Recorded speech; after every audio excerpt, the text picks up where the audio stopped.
5 minuten onderwijs op het kasteel en beide ploegen houden elkaar aardig in het liekwicht. Van der Heijden maar de iepening op Bob Schepers. Vanuit de rechterkant. Hij loopt naar binnen, tak en uithellen. Schepers maar de pegel op de voeten van Nico Pellats. Hier is Schepers op Nij, aan de rechterkant. En nu krijgt er een tikje van Marten de Roon en dus een vrije trap voor Cambuur op een mooi plakje. De specialist bij de Ljouters is Ozan Turk. Turk, mooi de pegel en weer de knuisten van Nico Pellats. Zo is het begin van de wedstrijd voor Cambuur. Slijngaard vindt Joshua John. Van Bokseltje Noerum die er kwijt. Joshua John, maar de vastzet op Bokila. Maar de kopbal mist de goede richting.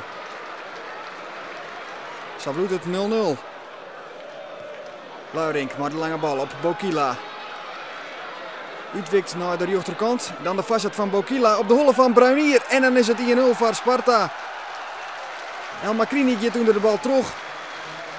En in 3 balcontacten later in het netje bij Marco Bizot. Bokila maar de vastzet. En Bruynier zit goed te plak. Tony Varela speelt de bal te 4 voor de minuut en giet dan keihard terug op Jonathan Vosselman. Dit mat een rode kaart wezen. En Ed Jansen, ja hij kent het oors. Het is een onslag op de voeten van Jonathan Vosselman. Maar strekt de voet gaat Varela erin. Hier is niet van te zeggen. Dit is Jibreed. Cambuur maar eenmaal meer op jacht naar de liekmakker. Maar dit is de onval van Sparta. Maar Jeroen Veldmaten is van Boksel kwijt. Veldmaten nog altijd. Knut Helly. Maar in het lichaam van Luirink gewoon. Daar komt Cambuur goed voorbij. Bij die poging van Jeroen Veldmaten.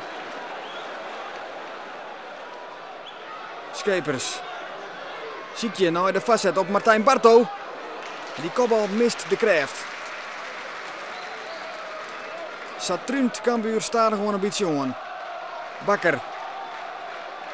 Barto vindt Schepers aan de linkerkant. Barto ziet het positie voor de goal. Kan weer koppen. Maar op mij net goed tussen de pion bij Pellats. Van Boksel. Oh, die meent finale de bal in. En dan kiest Steve Nieuwendaal er van terug. En het is 2-0 voor Sparta. Dat Cambuur de kansen krijgt. Countert Sparta naar een grotere vastsprong. Nieuwendaal rekt ook nog blessure bij die actie. Maar het is wel 2-0. Trosten is te let.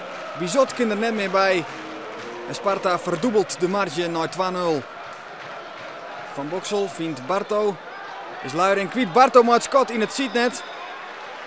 En dan zit het echt net mooi bij de Ljouters. Maar de corner bloedt steen.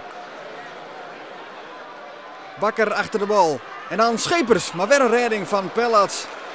En Savol die bal de man net in. Kan Sparta het feestje vieren. Is de teleurstelling bij Bob Schepers. Want Sparta wint met 2-0 op het kasteel.